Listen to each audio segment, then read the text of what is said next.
Hello, അപ്പോൾ എല്ലാവർക്കും പുതിയൊരു വീഡിയോയിലേക്ക് സ്വാഗതം. അപ്പോൾ മഴക്കാലമൊക്കെ അല്ലേ, അപ്പോൾ നമുക്ക് മഴക്കാലത്ത് കൃഷി ചെയ്യാൻ പറ്റിയ ഒരു കൃഷിയാണ് കേട്ടോ നമ്മുടെ വെണ്ടക്ക കൃഷി. നന്നായിട്ട് പിടിക്കും കേട്ടോ. അപ്പോൾ നല്ലപോലെ വെള്ളവും കുറച്ച് വളവും ഇട്ട് കൊടുത്താൽ മാത്രം മതി, നമുക്ക് ആവശ്യത്തിന് വെണ്ടക്ക കിട്ടും കേട്ടോ. മഴക്കാലത്ത് നടാൻ പറ്റിയ അടിപൊളി ഒരു പച്ചക്കറിയാണ് വെണ്ടക്ക എന്ന് പറയുന്നത്. അപ്പോൾ ഇതാ കണ്ടില്ലേ, നമ്മുടെ മത്തനും ഇവിടെ ഉഷാറായിട്ട് വന്നിട്ടുണ്ട്, നല്ലപോലെ പടർന്ന് കയറിയിട്ടുണ്ട് കേട്ടോ. ഇതിൽ മത്തനൊന്നും പിടിക്കാറായിട്ടില്ല. അപ്പോൾ ഇതിൻ്റെ ഇലയൊക്കെ പറിച്ച് നമ്മൾ വറവൊക്കെ ഉണ്ടാക്കാറുണ്ട് കേട്ടോ.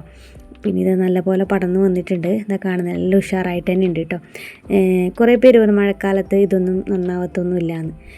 അപ്പോൾ മഴക്കാലത്ത് വെണ്ടയ്ക്ക നട്ടാൽ നല്ലപോലെ നമുക്ക് വിളവ് ലഭിക്കുന്നുണ്ട് കേട്ടോ. നമുക്ക് അത്യാവശ്യം വേണ്ട വെണ്ടയ്ക്ക ഇതിന് കിട്ടലുണ്ട്.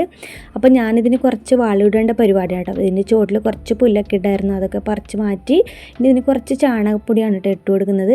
അപ്പോൾ മോളും വന്നിട്ടുണ്ട് എൻ്റെ കൂടെ, കുറച്ച് ഞാനും കൂടെ സഹായിക്കാമേ എന്നൊക്കെ പറഞ്ഞിട്ട് വന്നിട്ടുണ്ട് കേട്ടോ.